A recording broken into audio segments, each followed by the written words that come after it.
Hello everyone, welcome back to my video. শীতকাল তো পড়ে গেছে, শীতকাল মানে তো পিঠে খেতেই হবে। শীতকালেই হলো পিঠে খাওয়ার একমাত্র উপযুক্ত সময়। আর আজ আমি পিঠে বানাতে চলেছি। এগুলো হচ্ছে ভাতের চাল, এগুলো আমি ভিজিয়ে রেখেছি। আর এগুলো বেটেই আজকে পিঠে তৈরি করব। এই দেখো, চাল বাটা হয়ে গেছে। আর সাথে এখানে আলু সেদ্ধ করা রয়েছে, আলুর পরিমাণটা একটু কম। আর আজকে আমি যে পিঠেটা বানাবো সেটা হচ্ছে পোড়া পিঠে। পোড়া পিঠা অনেক রকমভাবে বানানো হয়, তো আমি বানাবো আলু দিয়ে।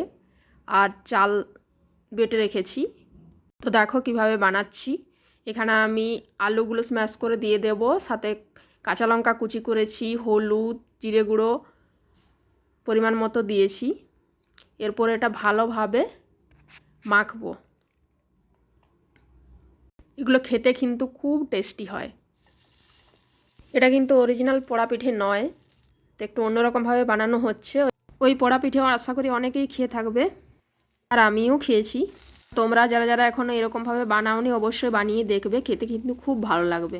ভিডিওটি এখানেই শেষ করছি, সবাই ভালো থাকবেন।